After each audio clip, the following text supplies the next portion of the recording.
Well, welcome to the station of decapitation without your head. I'm Nasty Neal, and I'm joined by Michael Lombardi, the lead star, producer, and co-director of the Retaliators. Hello, Nasty Neal. Thank you for having me, brother. Yeah. How are you? We need an murderous Michael, maybe. I like it. It's better than marvelous Michael. Maybe I like murderer Michael. Cool. All right. So coming to theater September 14th. So that's very cool. And now, speaking of that, you've been with the movie since, it does film festivals. Now it's having a wider release. That's going to be exciting, I assume, going with a movie for so long. Yeah, very much so. I mean, look, making a movie is not an easy task. In fact, quite the contrary, it's very difficult. And then doing it through COVID, and then, you find a script that you fall in love with, then you have to shoot the thing, and then you go through the editing process. So I feel really happy that I think from the film festival run and through some of these interviews that I've been doing and some of the feedback we've been getting, it seems like all the things that I really loved about the script are somehow getting picked up on by our viewers who actually in the audience that has seen the film so far. So it's exciting. Yeah. So speaking of that, how did you get involved? And since you are, the producer on it, co-director, when you first got involved, was it strictly as the role? A crazy story. I'll try to tell you quickly, but get this. So years ago, early 2000s to the mid 2000s, I had a band and we had a record deal, and I was I'm an East Coast guy, but I was back and forth to California a lot. I was out there. My music manager at the time was like, you got to go write with these amazing songwriters, the Gear Brothers. These guys are amazing. They just write amazing music. They had a record deal and a band but previous to that. So I would drive about an hour and a half to Southern California from LA, and I'd sit down and write with these guys, and we really hit it off. We just our instincts and our creative collaboration was just through the roof. So several years had gone by. I hadn't spoken with them, and I was on the set of another movie, and I called Darren Gear. Now the Gear Brothers are the writers of the script, right? So I called him and I said, hey, man, what have you been up to? I was doing playing one of our songs in a charity event. It was called When Heaven and Hell Collide. And I had to drop it like a half step, and it was already in drop D. So I'm like, is this going to sound muddy? Blah, blah, blah, blah. What have you been up to? He said, my brother and I have been writing screenplays, actually. And I said, send them all to me, because I knew what talented guys they were. I just felt, as I said, just so aligned in our taste, and I loved their writing as musicians. So he sends them to me. One of them was the Retaliators. I was on a plane to LA within 5 days. And if I can talk about the things that just turned me on so much about the screenplay to begin with. Yeah, definitely. I'll be interested. What really connected to you? Yeah.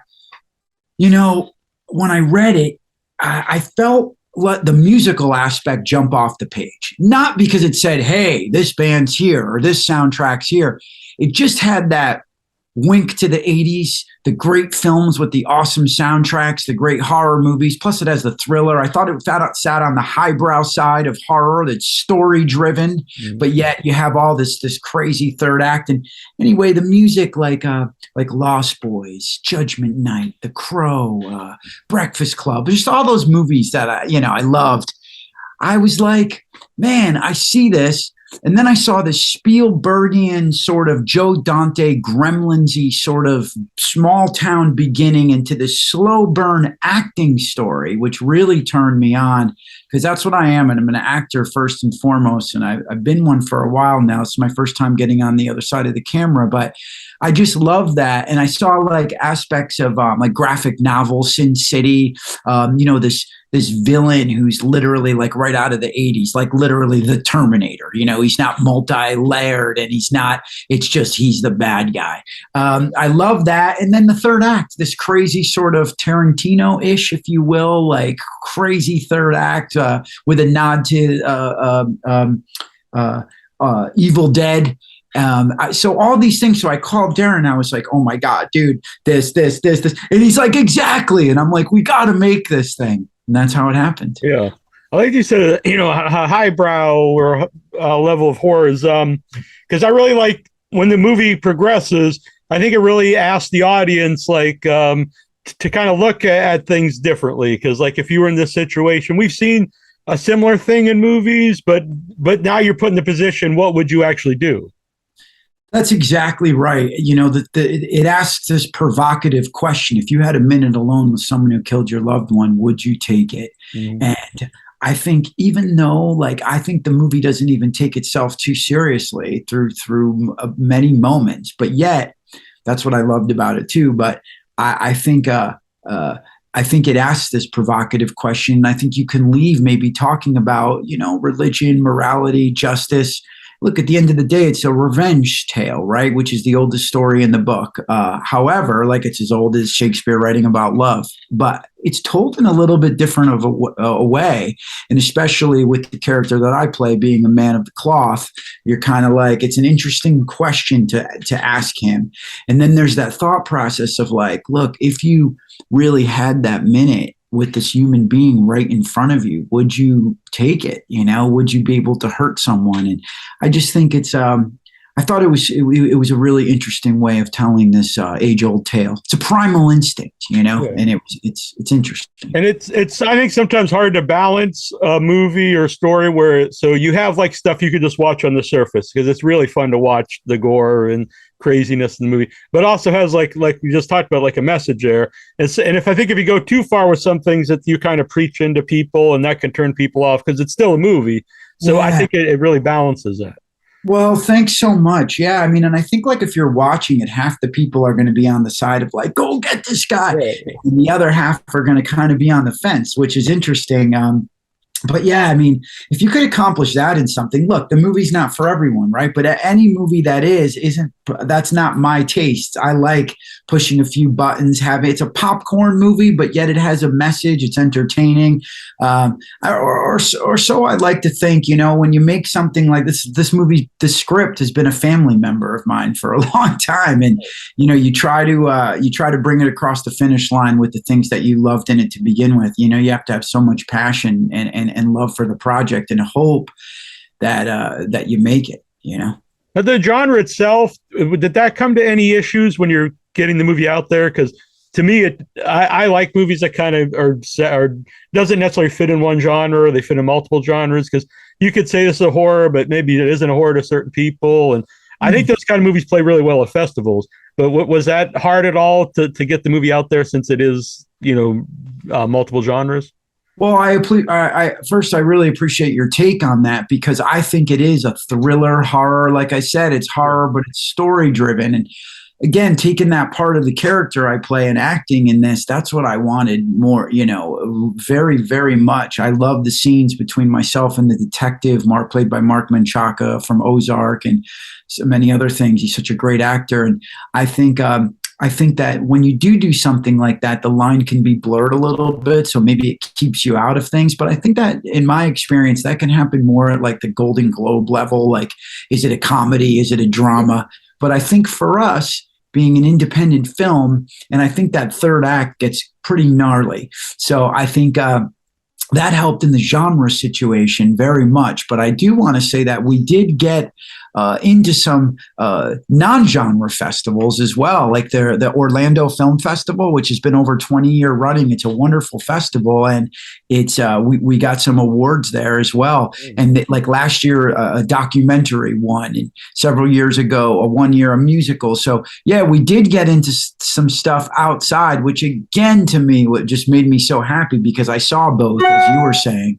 So yeah, I think we had a really great festival run, and it was telling a little bit of perhaps the way it might go theatrically, or the way at least some people will pick up on it theatrically. You hope. Yeah.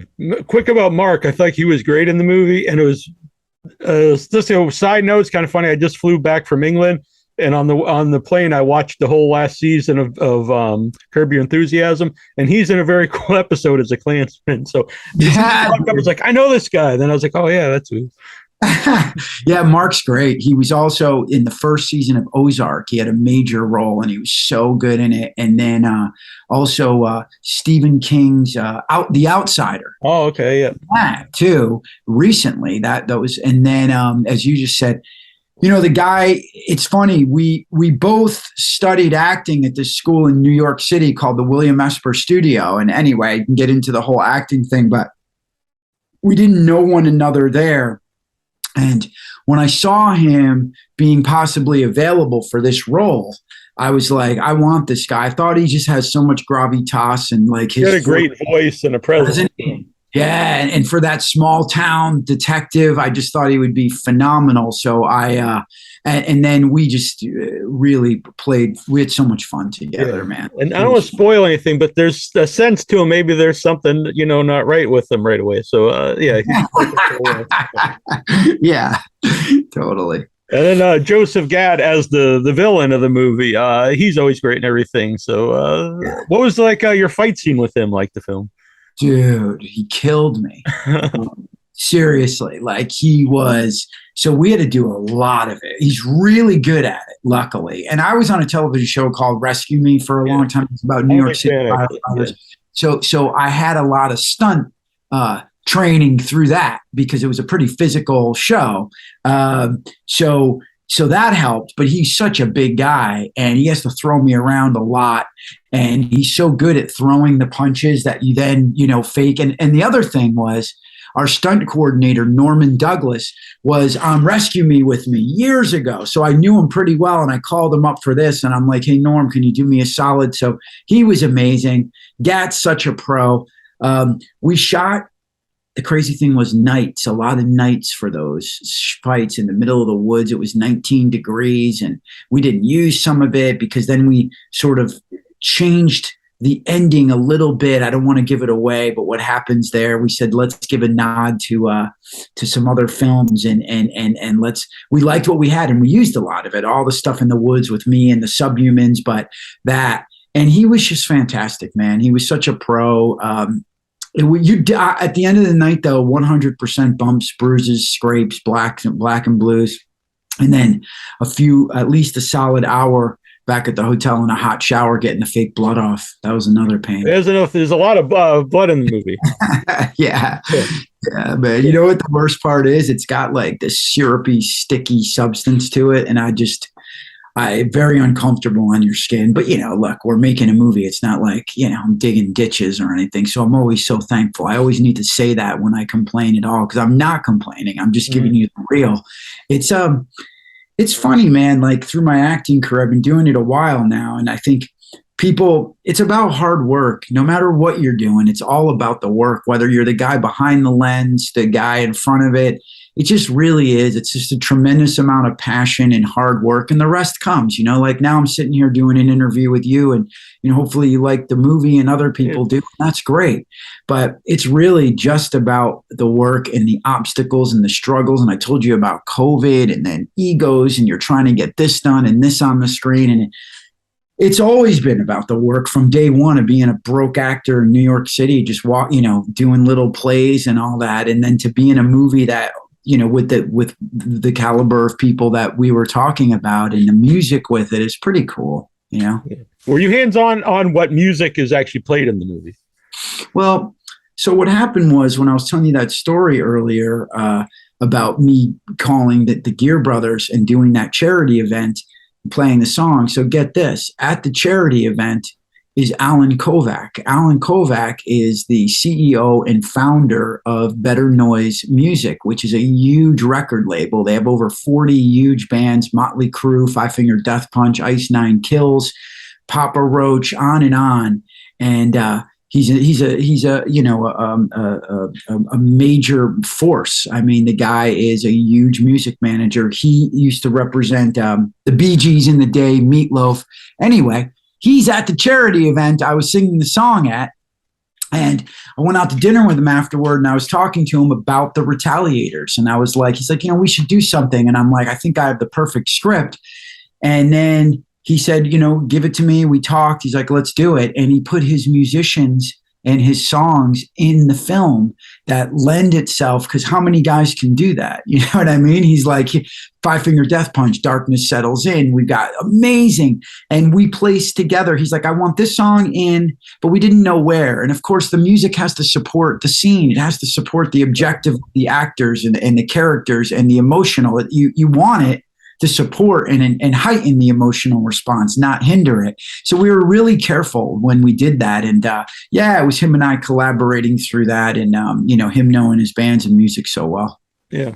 How about the editing itself? Because it's one thing to film the movie, and then you see the finished film, and it's got the score and sound and everything. Were you there? Did you see like as it's being edited, like different cuts of the film?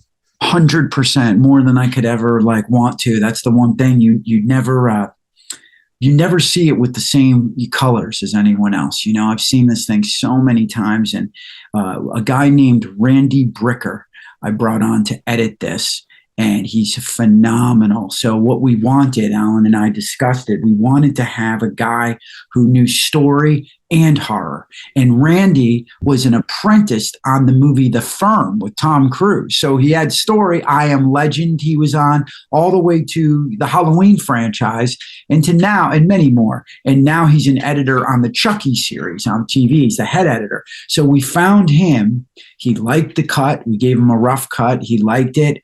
And he's like, let's go. And he was the perfect guy to bring in the different directors and the story and this multi-genre. It even gives a nod, I think, to like Westerns or Death Wish, Charlie Bronson. A little bit. He saw it all. Yeah.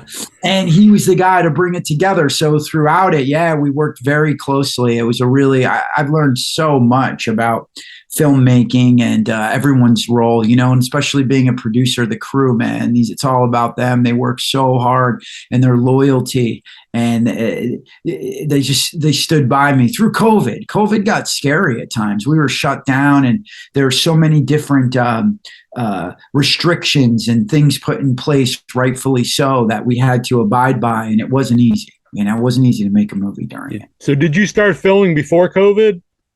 Yeah, we did. We started filming, and then COVID hit in March 2020, I think, and it went to hell. We had a SAG rep, so we were shooting in Connecticut at the time. We shot, by the way, in Nevada, LA, New Jersey, Connecticut.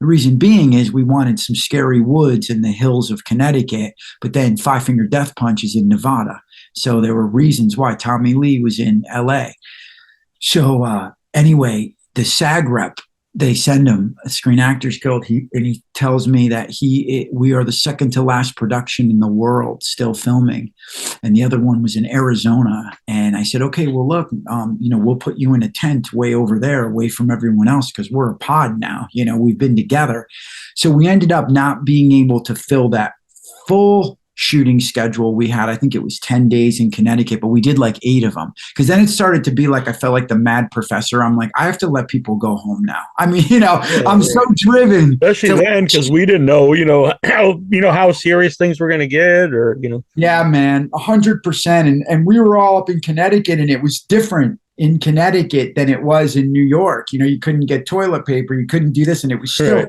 coming to Connecticut, but people had to get home. So, and again, then going back out after that and following the protocols, and, we got shut down. Another long story short, we went to Nevada, like I told you, this is after, and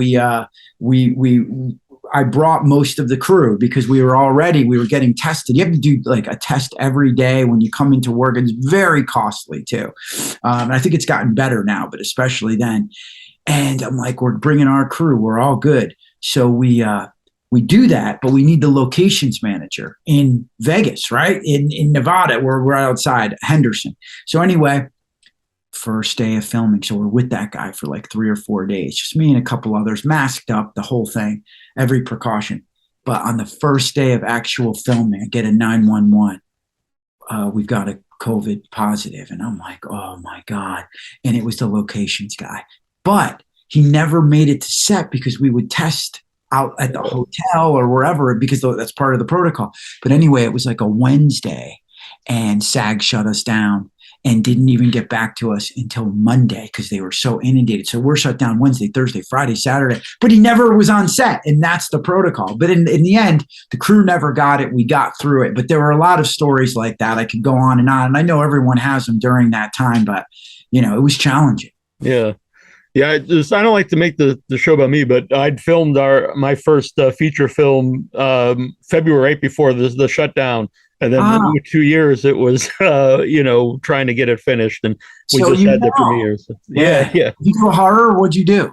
The Once and Future Smash. It's a documentary about two horror actors who both take credit for a 1970 slasher film, and then they're both booked at a convention in modern day. So we filmed it at a convention like 2 weeks right before shutdown. So No we way. just had the premiere at Fright Fest, which was very exciting. No way. We played at Fright Fest too. Yeah, I saw that. Did you get to go to it? No, COVID. Yeah. I was so Oh, pumped. right. That's Yeah, arguably yeah. one of the best genre festivals in the world, right? Yeah, it was very exciting to be the first feature I'm involved in, and it premiered at such a big event. Yeah. Wow. Yeah, Paul McAvoy's the guy Yeah. there. There are others too. He was amazing. That's where our movie premiered. And we got all these reviews. And that's when I was like, whoa, wow. Because my goal was to make a film first. We have this great musical aspect in these cameos, but I wanted to be a movie number one. And that's a silver lining, or a gold lining. But that's really cool, man. What's your movie called? The Once and Future Smash. Cool. I'm going to write that down. Yeah, so hopefully we have a LA premiere soon, or a US premiere soon. And then, it was a very exciting experience, and like you just said, seeing all the reviews come out up is very cool for me. Yeah, totally, brother. Congrats, man. Thank you, appreciate that. So, did you get to? I know it was a rough time. Most of the conventions or festivals would have been virtual, but did you get to see it with an audience? I did. The first time was, so we were in a lot of festivals globally, really. And, it's so nice. It would have been so nice to be able to go and share with other filmmakers and see the reaction and talk the movie, because it's all I've eat, breathed, and slept, right, for the past 3 years. But I did get to go to a few. One of them was the Orlando Film Festival. And it was really something, man. Like, they had the awards at the end, and I got Best Actor, and it was up against some really wonderful people, like actors who've been doing it a long time. And Joseph Gatt got Best Supporting Actor, and we got noms for writing. So that was amazing. And again, and then I went to this was a really big one too, Screamfest. Yeah. That's where we had our U.S. premiere in L.A. at the Grauman's Chinese Theater, and we got chosen for the festival and opening night. So that was really special. And we had they had an after party, a red carpet, and a lot of the bands came. And to the movie, I think the movie really does well in a theater because it's big, and people are like, there's parts. I think that was, I like to watch all the movies when possible on the big screen. I obviously had to watch just one before the interview on my computer, but I was thinking the whole time, like, on the music, obviously is better in a theater, and all the visuals, because it's a very visual movie. You're 100. And plus the audience, I think, because I think people react to stuff. Oh yeah, like beyond, like, it's not like there's jump scares. There are a few where you hear the ahs, but they're like, yeah. You know how, like, it has some one-liners that are fun, another wink at the 80s. Like, it was nice to hear the audience together in those moments. So it was like, whoa, that worked. Wow, holy, And then I saw it in Arizona as well. So I saw it at three different festivals, which was tremendous. And I am leaving one out. And I can't remember where, but I think it was it was a great one. Anyway, so the whole experience was tremendous. Yeah. Another thing, not just the music, I think something that's overlooked sometimes is the sound. And I think, like, the sounds of breaking bones or teeth falling really adds to the violence in the movie.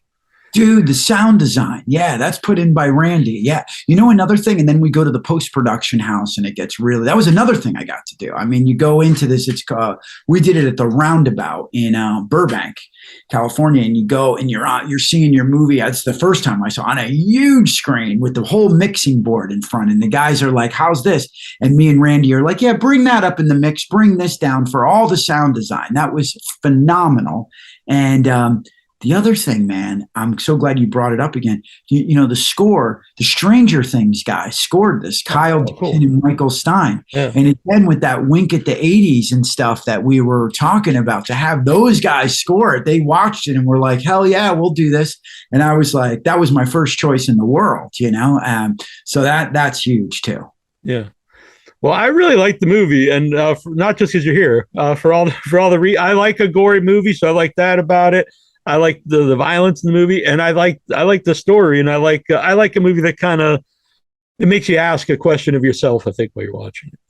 Thank you so much. And that would be the one thing that I'm, proud of. There are many things, and I've never talked about a project I've been involved in this much because it's been such a big part of my life. It took everything. And I mean that in a positive way. I like to work, but it took 150% of my work and attention and the people involved and a lot of people to bring it to fruition. But what I wanted to say was, I think what's really nice is if you do leave asking a question or you do think about it a little bit a little afterward, that's pretty cool, Yeah, I agree 100%. So it's coming out September 14th at theaters, and I recommend going to see it because I know some people, the theater. I go to the theater every week because I think there's no better way to watch a movie, and go and check it out.